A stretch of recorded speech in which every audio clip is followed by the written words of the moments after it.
अस्सलाम वालेकुम स्टूडेंट्स। जैसा कि आप सभी को पता है कि हमारा वीडियो लेक्चर्स का सिलसिला स्टार्ट है। दरमियान में कुछ अरसे के लिए मैंने वीडियोस नहीं बनाई, उसकी कुछ घरेलू मसरूफियात थी जिनकी बिना पर मैं वीडियो नहीं बना सका। तो आज से इंशाल्लाह दोबारा से मैंने कोशिश की है वीडियो बनाने की, और आगे भी इंशाल्लाह मैं मुसलसल कोशिश करता रहूँगा कि डेली बेसिस पर मैं लेक्चर्स अपलोड करता रहूँ और आप लोगों को फ़ायदा होता रहे। तो आज हम एंट्री टेस्ट का दूसरा लेक्चर स्टार्ट करेंगे। पहला एक लेक्चर हमने लिया था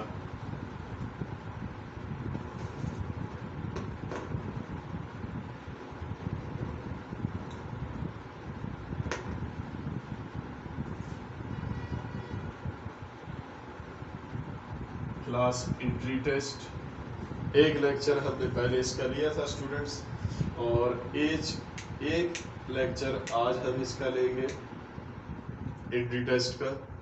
और पहले जो हमने लेक्चर लिया था उसमें हमने डिस्कस किया था प्रीवियस लेक्चर। जो पुराना लेक्चर था हमारा उसमें हमने बात की थी फिजिकल क्वांटिटीज की।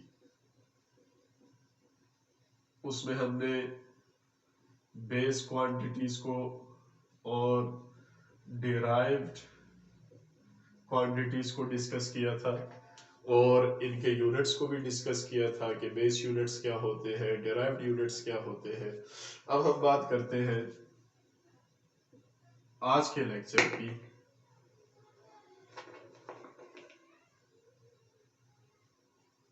Today's lecture.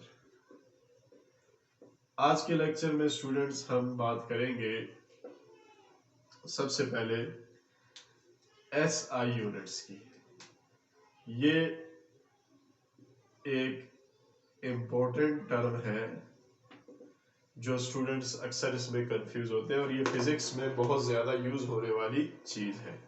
देखिए, S mean system, I mean international, and units का मतलब होता है कि कोई स्टैंडर्ड या कोई एक ऐसा टूल, कोई ऐसा औजार जिसके जरिए आप किसी चीज को मेजर कर सके, नाप सके। तो सिस्टम इंटरनेशनल यूनिट्स की जरूरत क्यों पड़ी? असल में बात इस तरह से थी कि बिफोर 1960 से पहले मुख्तलिफ कंट्रीज में मुख्तलिफ यूनिट्स इस्तेमाल होते थे, और जब लोगों का एक जगह से दूसरी जगह, एक मुल्क से दूसरी जगह, दूसरे मुल्क में ट्रैवलिंग होती थी, तो उसमें लोगों को बड़े मसाइल होते थे। जैसे फॉर एग्जांपल आप मान लें कि पाकिस्तान में हम लेंथ को मेजर करते हैं मीटर में। लेंथ को हम मेजर करते हैं मीटर में पाकिस्तान में, और अगर आप यूके चले जाए, इंग्लैंड, तो वहां पे आप लेंथ को मेजर करेंगे फुट में। ठीक है, अब देखें, यहाँ जब लोगों का ट्रैवलिंग होती थी एक जगह से दूसरी जगह, तो ये मसाइल लोगों को बहुत ज्यादा परेशान करते थे।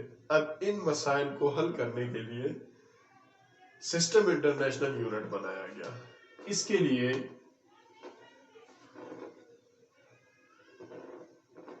इन 1960 एक कॉन्फ्रेंस रखी गई या एक मीटिंग रखी गई इन पेरिस।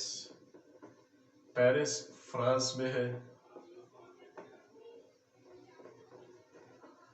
अब इस मीटिंग को रखने का मकसद क्या था? इस मीटिंग को रखने का मकसद ये था कि पूरी दुनिया में सिस्टम इंटरनेशनल, इंटरनेशनल मीन पूरी दुनिया में आज के बाद एक जैसे यूनिट्स इस्तेमाल होंगे और उन यूनिट्स का एक सिस्टम बनाया गया, उसे नाम दिया गया सिस्टम इंटरनेशनल यूनिट्स।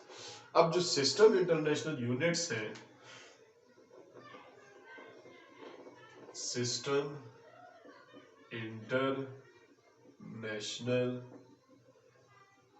यूनिट्स, अब ये जो सिस्टम इंटरनेशनल यूनिट्स है स्टूडेंट्स, ये फर्दर 3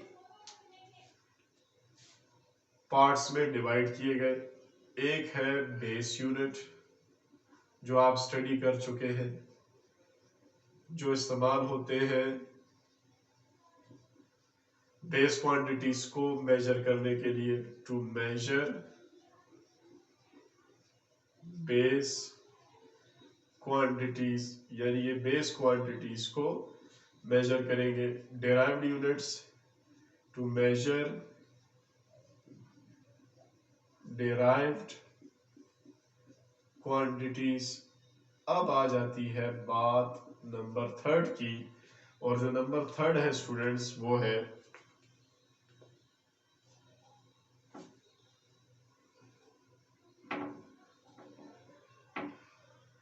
नंबर 3 की। अगर हम बात करते हैं तो तीसरे नंबर पे रखा गया सप्लीमेंट्री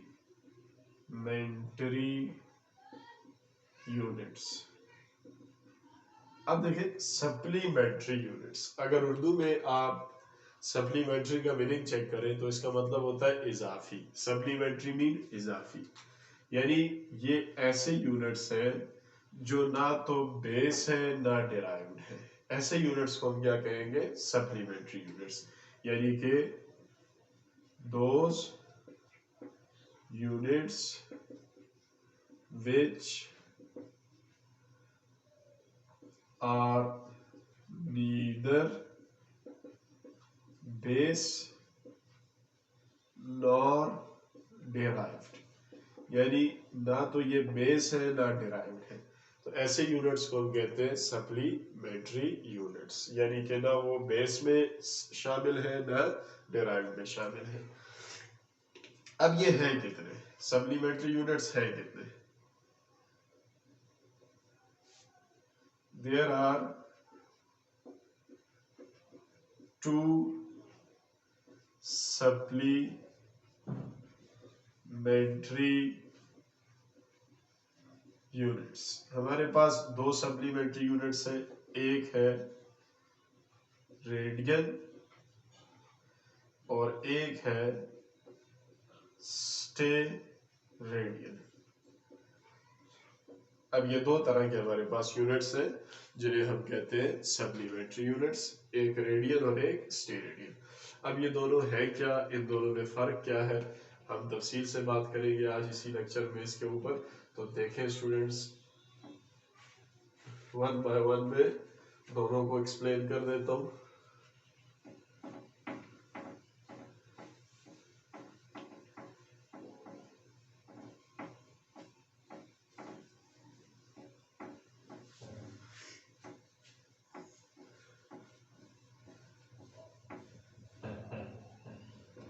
लेकिन इन दोनों को समझने के लिए आपको कुछ बेसिक चीजों को समझना जरूरी होगा। तो देखें स्टूडेंट्स, एक हमारे पास होता है प्लेन एंगल। प्लेन एंगल किसे कहते हैं? देखें स्टूडेंट्स, मान ले कि ये आपके पास कॉपी का एक पेज है। अब ये जो पेज है ये प्लेन है। प्लेन का मतलब क्या होता है? प्लेन का मतलब होता है 2 डायमेंशनल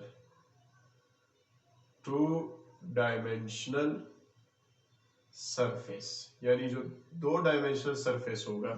देखिए इसकी एक डायमेंशन ये है एक्स एक्सिस में, एक डायमेंशन ये वाई एक्सिस में है, तो इसे हम कहते हैं प्लेन, यानी प्लेन 2 डायमेंशनल सरफेस को कहा जाएगा। अब अगर मैं आपको कहूं कि इस पे आप कोई एंगल ड्रा करें 45 का या जो भी मान लें, तो आपने प्रोटेक्टर की मदद से या प्रकार की मदद से आपने 45 का एंगल बना दिया। अब ये जो एंगल आपने बनाया, ये एंगल 2 डायमेंशन के अंदर आ रहा है। तो जो एंगल 2 डायमेंशंस में आएगा उसे हम कहेंगे प्लेन एंगल, यानी कि 2 डायमेंशनल एंगल को आप क्या कहेंगे? प्लेन एंगल कहेंगे। ठीक है। अब ये प्लेन एंगल किसी भी प्लेन सरफेस पे बन सकता है। प्लेन सरफेस सर्कुलर भी हो सकता है। अब देखिए फॉर एग्जांपल ये मेरे पास सर्कल है, तो ये भी तो 2 डायमेंशन है। इसमें देखें ये x और ये y, दो ही डायमेंशन इसमें मौजूद है। x एक्सिस है, y एक्सिस है।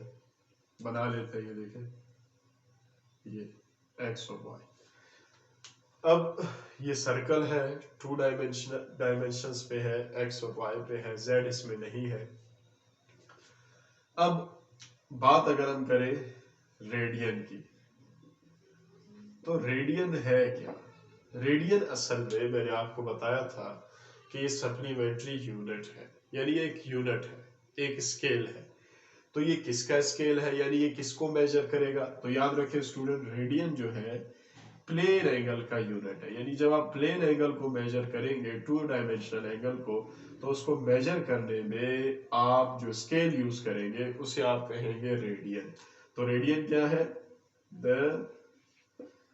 SI यूनिट, यानी ये सिस्टम इंटरनेशनल यूनिट है ऑफ प्लेन एंगल। ये प्लेन एंगल का, 2 डायमेंशनल एंगल का SI यूनिट है, सिस्टम इंटरनेशनल यूनिट है। सिस्टम इंटरनेशनल में बेस, डिराइव्ड, सप्लीमेंट्री 3 शामिल है। तो स्टूडेंट्स ये SI यूनिट है प्लेन एंगल का। अब ये बनता कहाँ पे है? ये बनता है हमेशा सेंटर ऑफ द सर्कल, यानी हमेशा सेंटर ऑफ सर्कल पे बनेगा। कैसे बनेगा मैं बना के बताता हूं। इट सबटेंड्स माना बनता at the centre of circle. ये सेंटर ऑफ सर्कल पे बनता है। कैसे बनता है देखें, यहां से लेकर यहां तक जो डिस्टेंस है that is called radius. Centre of circle से लेके सर्कल के किसी भी एंड पॉइंट तक जो डिस्टेंस होता है students, that is called radius. और ये भी रेडियस है, ठीक है जी। और ये बना एंगल थीटा, यानी प्लेन एंगल बना। और ये जो है दैट इज कॉल्ड आर्क। इसे हम कहते हैं आर्क। आर्क क्या होता है? आर्क सर्कल के ऊपर, सर्कल की बाउंड्री पर कोई से 2 पॉइंट्स के दरमियान का डिस्टेंस होता है, उसे हम कहते हैं आर्क। ठीक है। आर्क क्या है? The distance between 2 points on a circle, और इसे हम डिनोट करते हैं अमूमन एस से। ठीक है। और इसके ऊपर अक्सर ये भी डला होता है, दैट शोज आर्क। ये आर्क को शो करता है। अब देखिए स्टूडेंट्स, ये बना हमारे पास प्लेन एंगल, 2 डायमेंशनल एंगल है, और इस एंगल में हमारे पास रेडियस है और आर्क है। ठीक है। अब ये रेडियन कब होगा? When it is called 1 radian. आप इसको 1 रेडियन कब कहेंगे? 1 रेडियन आप इसको उस वक्त कहेंगे जब ये रेडियस की लेंथ और आर्क की लेंथ इक्वल हो, यानी ये और ये इक्वल होना चाहिए, तब आप इसको 1 रेडियन कहेंगे। अगर इक्वल नहीं है, मान ले कम है, तो फिर 0.5 रेडियन या समथिंग, या ज्यादा है तो 2 रेडियन 3 रेडियन फिर ज्यादा बनेंगे। ठीक है। तो इसमें आपने ये याद रखना है, in which length of radius must be equal to the length of arc, यानी आर्क और रेडियस की जो लेंथ है ये इक्वल होनी चाहिए, तब आप इसे क्या कहेंगे, 1 रेडियन कहेंगे। ठीक है। अब 1 रेडियन को अगर आप डिग्रीज में देखेंगे तो स्टूडेंट्स 1 रेडियन बराबर होता है 57.3 डिग्रीज के, यानी जब यहाँ पे 57.3 डिग्रीज बनेंगे तो उस वक्त रेडियस और आर्क की लेंथ बराबर होगी। Length of radius equal to length of arc. कब? जब आपके पास 57.3 डिग्री बनेगा और उसे आप क्या कहेंगे, 1 रेडियन कहेंगे। चलिए स्टूडेंट्स, आते हैं अगली बात की तरफ। स्टेरेडियन। स्टेरेडियन क्या है? स्टेरेडियन किसे कहते हैं? इसको समझने के लिए भी पहले मैं आपको सॉलिड एंगल समझाता हूं। सॉलिड एंगल क्या होता है? What is solid angle? Plane angle तो आपने समझ लिया स्टूडेंट्स, 2 डायमेंशनल एंगल को हम कहेंगे प्लेन एंगल। सॉलिड एंगल क्या होता है? देखिए, मान ले मैं आपको कहता हूं कि आप एक फुटबॉल ले लें। फुटबॉल 3 डायमेंशनल है। देखिए, फुटबॉल भी सर्कल है, सर्कुलर है, लेकिन अगर उस फुटबॉल को मैं बोर्ड में बनाऊंगा तो वो 2 डायमेंशनल होगा, क्योंकि उसमें देखे एक एक्स एक्सिस होगा और एक वाई एक्सिस होगा। ठीक है। लेकिन अगर ये फुटबॉल आपके सामने पड़ा हुआ है स्टूडेंट्स, तो ये 3 डायमेंशनल है। कैसे? देखिए, उसमें एक ये चीज भी आ जाती है, इट सीम्स लाइक दिस, यानी कि बाहर भी निकला हुआ। देखें, ये हुआ, मेरी बॉडी को देखें, ये हुआ x, ये हुआ y और ये हुआ z। ठीक, यानी कि मेरी जो विड्थ है उसको आप x एक्सिस ले लें, मेरी हाइट को आप y एक्सिस ले लें और मेरी ब्रेथ जो चौड़ाई है उसे आप z एक्सिस ले लें। अब देखें, इसमें x, y एंड z तीनों शामिल है। एक्स एक्सिस भी है, वाई भी है, जेड भी है, तीनों इसके अंदर शामिल है। ठीक है। अब देखें स्टूडेंट्स, सॉलिड एंगल क्या है? जब आप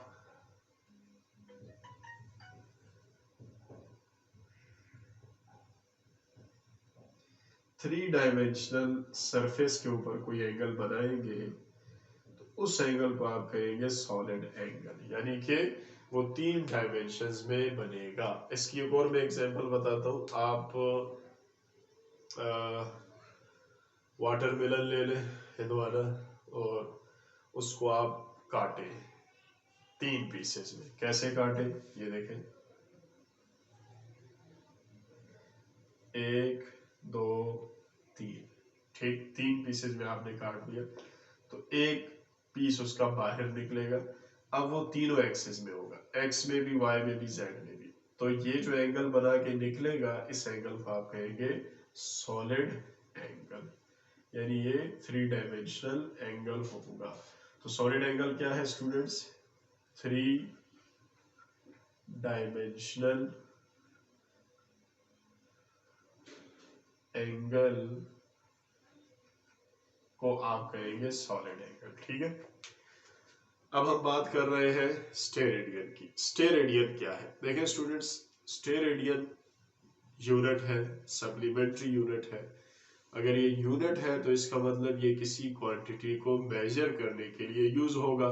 तो किसको मेजर करने के लिए यूज होगा स्टूडेंट्स? सबसे पहली बात, ये स्टेरेडियन को मेजर करने के, स्टेरेडियन सॉलिड एंगल को मेजर करने के लिए यूज होगा, यानी कि the SI unit of solid angle, यानी ये सॉलिड एंगल का SI यूनिट है।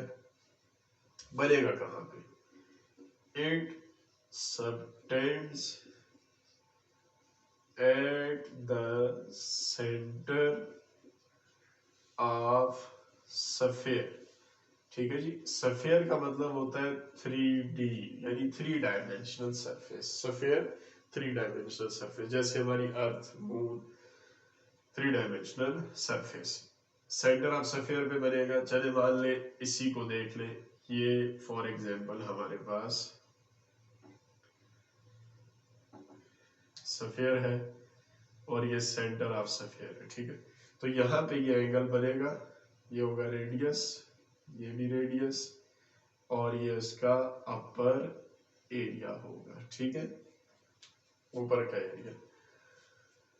अब इसमें जो आपने याद रखना है स्टूडेंट्स, वो ये याद रखना है कि ये जो एरिया होगा ना, ये एरिया जब आप निकालेंगे किसी फार्मूला से, मैथमेटिकल फार्मूला से, तो एरिया जितना भी हो, let suppose for example area निकला 4 सेंटीमीटर स्क्वायर, तो रेडियस कितना होना चाहिए? रेडियस होना चाहिए 2 सेंटीमीटर।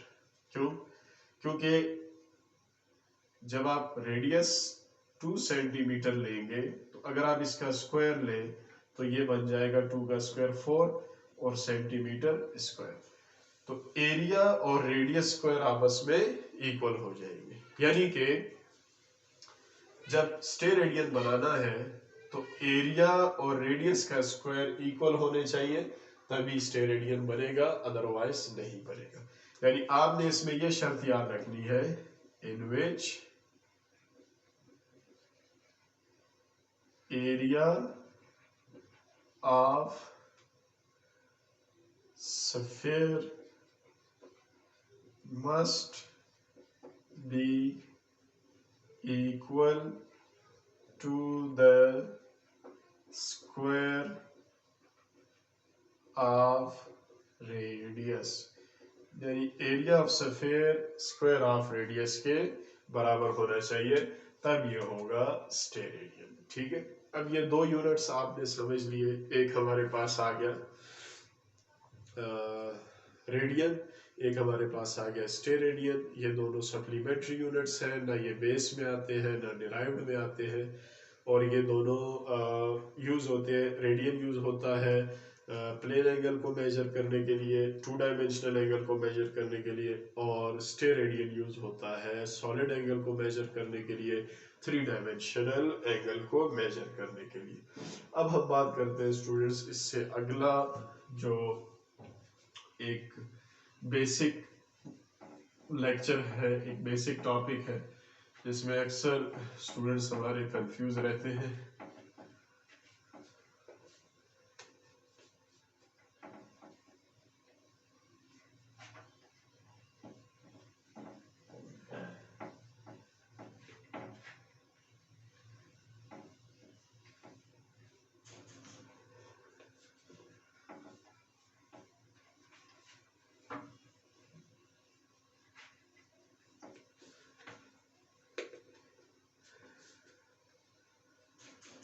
उम्मीद है आपको बात समझ में आ रही होगी। अगर किसी भी पॉइंट पे आपको मसला हो तो आप कमेंट सेक्शन में भी पूछ सकते हैं, व्हाट्सएप नंबर पे भी पूछ सकते हैं। तो कोई भी प्रॉब्लम हो आप इजीली पूछें और आपको उसका आंसर ज़रूर मिलेगा। और लेक्चर्स को देखें और जितना हो सके आगे इसको शेयर करें। अच्छा स्टूडेंट, अब बात करते हैं प्रीफिक्सेस की। ये प्रीफिक्सेस क्या होते हैं? देखें स्टूडेंट्स, हमारे पास बाज़ औक़ात या तो बहुत बड़े नंबर आ जाते हैं या बाज़ औक़ात बहुत छोटे नंबर आ जाते हैं। जैसे फॉर एग्जांपल 1 0 0 0 0 0 0। अब देखिए बचपन में हम ये सीखते थे, इकाई, दहाई, सैकड़ा, हजार, 10,000, लाख, 10 लाख, इस तरह से।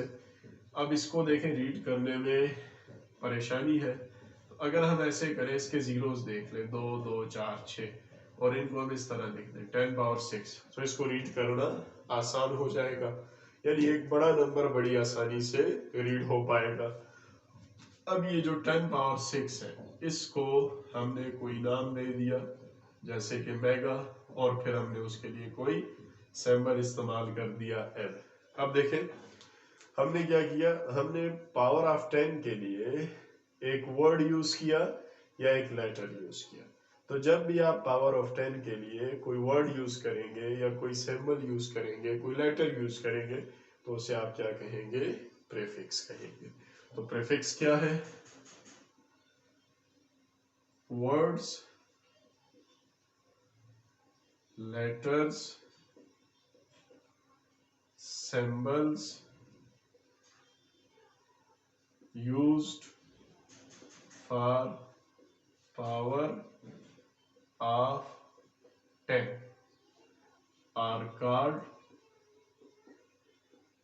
prefixes। उन्हें आप क्या कहेंगे, प्रीफिक्सेस कहेंगे।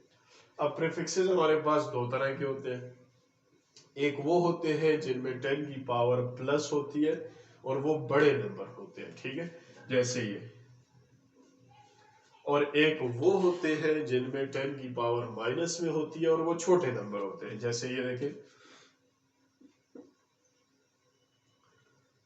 चलिए वन बाय वन में बता देता हूँ। मल्टीपल्स हम किसे कहते हैं, प्रीफिक्सेस में दो तरह के प्रीफिक्सेस होते हैं, एक को मल्टीपल्स कहते हैं, एक को सब मल्टीपल्स। मल्टीपल्स क्या है, positive power, positive powers of 10 are called multiples। यानी जो पॉजिटिव पावर ऑफ 10 है उन्हें हम क्या कहेंगे, मल्टीपल्स कहेंगे। For example 10 power 1, 10 power 2, 10 power 3 वगैरह वगैरह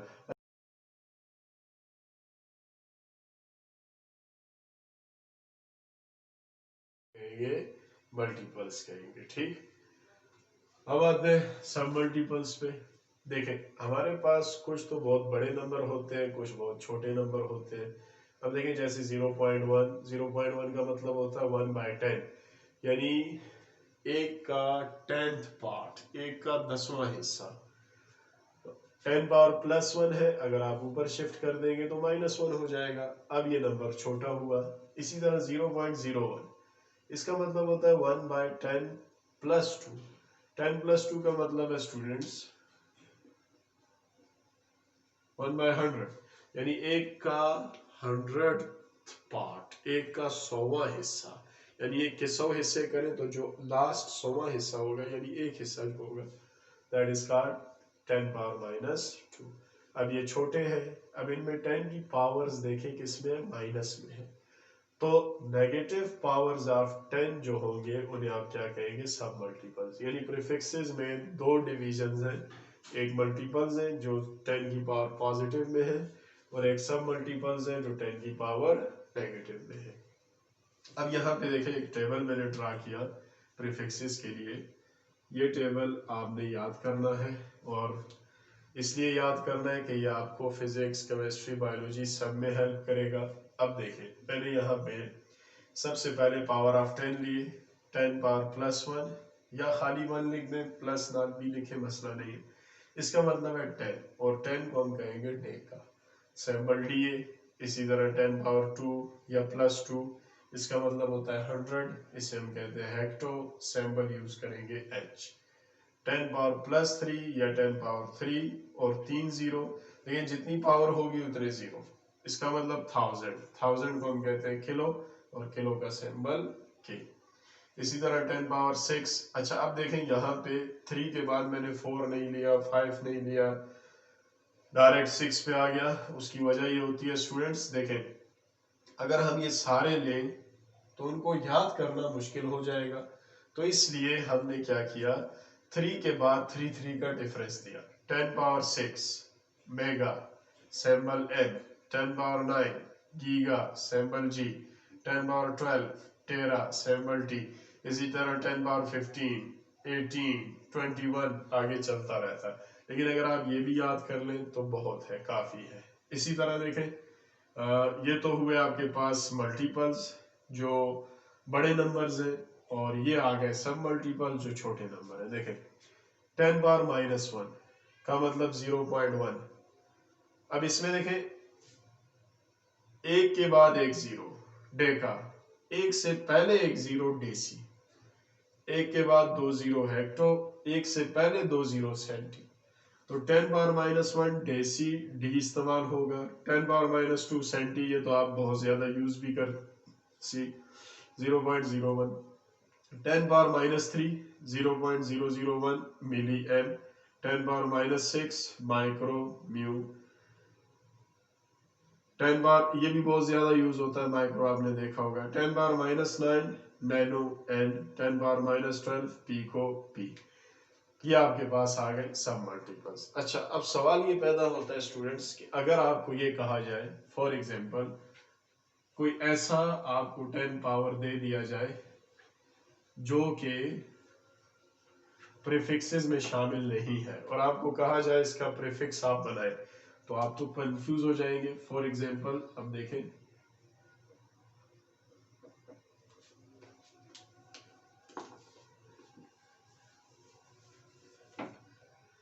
ये आ जाता है तो आप तो परेशान हो जाएंगे।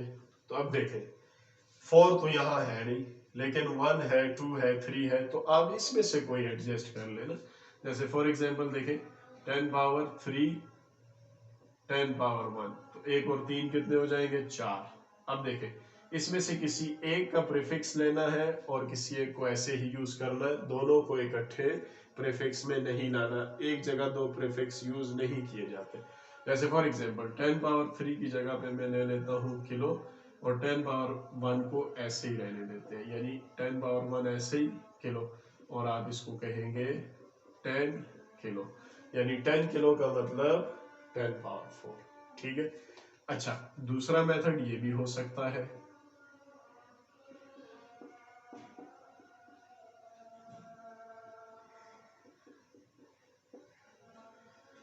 1 3। अब देखें, मैं क्या करता हूं, इसकी जगह प्रीफिक्स यूज करता हूं, दैट इज कॉल्ड डेका, और इसको ऐसे ही यूज करता हूं। ठीक है। अब ये क्या बन जाएगा? 1000 डेका। ऐसे भी सही है, और अगर आप चाहें तो आप ऐसे भी कर सकते हैं। देखें 2 और 2 क्या हो जाएगा? 4 हो जाएगा। तो अब देखें, एक की जगह यूज कर लेते हैं प्रीफिक्स 2 हेक्टो और 200, यानी कि 100 हेक्टो। ये हो गया 100, ये हो गया हेक्टो, तो ये भी ठीक है, यानी आप इस तरह भी यूज कर सकते हैं। चलिए एक और एग्जांपल आपको बता देता हूं।